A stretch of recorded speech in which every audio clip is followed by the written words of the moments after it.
ஓம் ஸ்ரீ கிருஷ்ணாய பரமாத்மனே நமஹ. பகவான் ஸ்ரீகிருஷ்ணர் அர்ஜுனனை கடமையை செய்ய எழுந்திரு, உறுதி பூண்டவனாக எழுந்திரு, கிருத நிச்சயக அப்படின்னு சொன்னார்.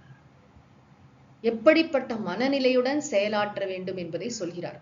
நான் சொல்றது ரொம்ப ஈஸி, நீ இறந்து போயிட்டேன்னா சொர்க்கத்துக்கு போவே அப்படின்லாம் சொல்றாரு இல்லையா. எப்படிப்பட்ட ஆட்டிடியூட் நமக்கு வேண்டும்? இது பகவத்கீதை முழுவதும் நாம் காணக்கூடிய மிக அற்புதமான ஒரு உபதேசம்.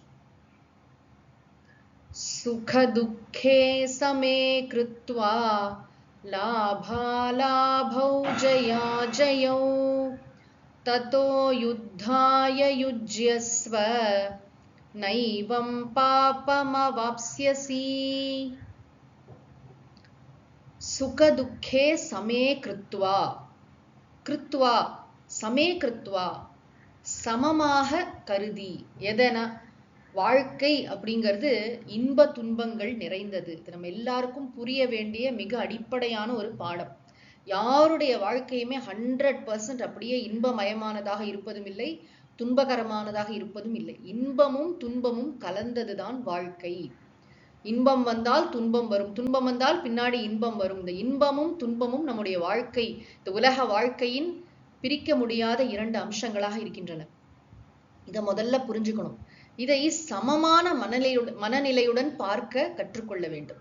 இதெல்லாம் என்னது? இன்பம் துன்பம், லாபம் நஷ்டம், வெற்றி தோல்வி, இந்த 6 விஷயங்களை சொல்றார் பகவான் இதுல. சுக துக்கே லாப அலாபோ ஜய அஜயோ.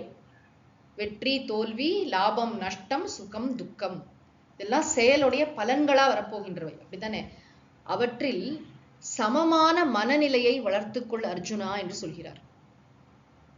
என்ன அப்படின்னா, இந்த உலக வாழ்க்கை என்பது நிலையற்றது, உண்மையானது அல்ல, வெறும் தோற்றம். இதெல்லாம் இதுக்கு முன்னாடி உபதேசம் செய்தார். அப்படி இருக்கும் பொழுது இந்த உலக வாழ்க்கை நிலையற்ற இந்த உலக வாழ்க்கையில எல்லாமே என்ன மாறிக்கொண்டே இருக்கின்றது இல்லையா. இதுவும் கடந்து போகும் அப்படின்னு சொல்றோம் இல்லையா. அது மாதிரி சாதாரணமா நம்ம என்ன செய்வோம்னா, இன்பம் வந்ததுன்னா அப்படியே துள்ளி குதிச்சு ஒரே எக்ஸைட்மெண்ட், ஒரே ஆனந்தம், அப்படியே top of the world celebrate பண்ணணும். ஆனா ஆரவாரம் அப்படியே அதுல மூழ்கி போறது செய்யக்கூடாது. ஒரு நிதானம் வேண்டும் வாழ்க்கையில.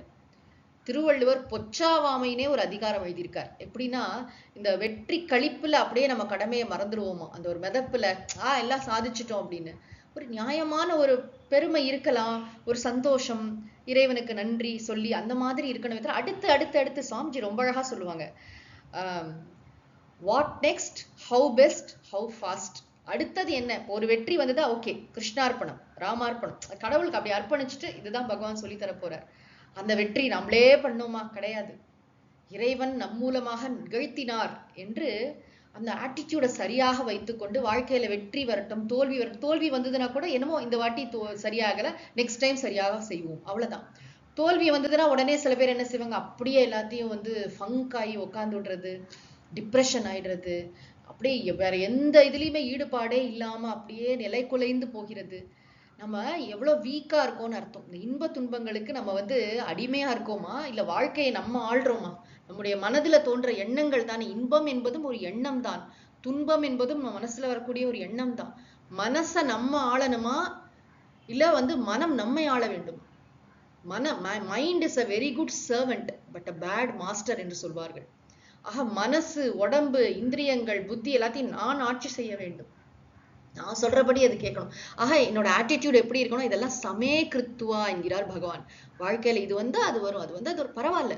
ஏன்னா பின்னாடி ரொம்ப தெளிவாக விளக்க போகிறார். ஏன் இப்படி நடக்குதுன்னா, ஏன்னா இந்த செயல் மட்டும்தான் நம்ம கையில இருக்கே தவிர இந்த விளைவுகள்லாம் நம்ம கையில 100% கண்ட்ரோல் இல்லை. அதனால சில பேர் அப்படியே செல்ஃப் பிட்டில என்னாலதான் இதெல்லாம் ஸ்பாயில் ஆயிடுச்சு அப்படி அகங்காரப்பட்டுப்பாங்க. அப்படி அல்ல. செயல், அதுல ஃபோக்கஸ் பண்ணு. இது சொன்ன விஷயங்கள் எல்லாம் என்னது? செயலின் பலன்கள். இது என்ன வேணா வரட்டும், என்ன வந்தாலும் அதை சமமாக பார். வெற்றி வந்தால் துள்ளி குதிக்காதே, தோல்வி வந்தால் துவண்டு விடாதே. திருவள்ளுவர் ரொம்ப அழகா சொன்னார், இன்பத்துள் இன்பம் விழையாதான், துன்பத்துள் துன்பம் உறுதல் இலன்.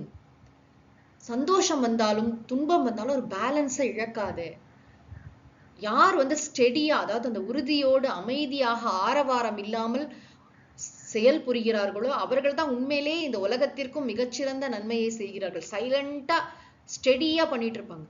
யாரெல்லாம் ரொம்ப ஆரவாரமா வந்து வெற்றி வந்தா ஓவரா துள்ளி குதிக்கிறது, தோல்வி வந்தா அதை ரொம்ப பெருசாக்கி எல்லாரையும் வந்து எல்லாருடைய கவனத்தையும் ஈர்க்கிறது, அட்டென்ஷன் சீக் பண்றது, இதுலயே நம்ம நேரத்தை எவ்வளவு வீணடிக்கிறோங்கிறது நம்ம ஒவ்வொருத்தரும் யோசிச்சு பார்த்தா நமக்கு தெரியும். நம்முடைய ஃபோக்கஸ் முழுக்க செயல்ல இருக்க வேண்டும். பகவான் சொல்ல போகிறார் இத. ததோ யுத்தாய யுஜ்யஸ்வ. இப்படிப்பட்ட மனநிலையோடு நீ வந்து யுத்தம் செய். பாப்பம் நைவம் பாப்பம் அவாப்சியசி. ஒரு பொழுதும் நீ பாப்பத்தை அடைய மாட்டாய். ஏவம் இப்படி நீ செய்தேன்னு சொன்னாக்கா உனக்கு வந்து பாப்பம் வராது அர்ஜுனா. பாப்பம் வருமேன்னு பயப்படாத. இது உன்னுடைய தர்மம். அது பிடிச்சிருக்கோ பிடிக்கலையோ எப்படி இருந்தாலும் சரி, அதுல வந்து விருப்பு வெறுப்பை வைக்காதே. செயலின் பலனிலும் விருப்பு வெறுப்பை வைக்காதே. சுவாமிஜி ரொம்ப அழகா கர்மயோகத்தை வந்து வரையறுத்து சொல்லுவாங்க. ரொம்ப முக்கியமான ஒரு டெஃபினிஷன். செயல்களிலும் விருப்பு வெறுப்பின்றி, செயல்களின் பலன்களிலும் விருப்பு வெறுப்பின்றி, இறை வழிபாட்டு உணர்வுடன் செயல் புரிவதே கர்மயோகம் அப்படின்னு சொல்வார்.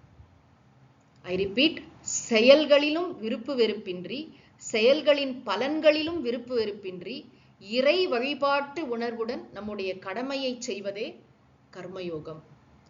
கர்மயோகத்துக்குள்ளதான் இப்ப நுழைஞ்சிருக்கோம். பகவான் வந்து ரொம்ப அழகாக இந்த கர்மயோகத்தை எப்படி அர்ஜுனன் மூலமாக நம் எல்லோருக்கும் உபதேசிக்கிறார் என்பதை தொடர்ந்து கேட்கும் பாக்கியம் நமக்கு கிடைக்கட்டும். ஓம் சாந்தி சாந்தி சாந்திஹி. ஹரிஹி ஓம் தத்சத். ஸ்ரீ கிருஷ்ணார்ப்பணமஸ்து.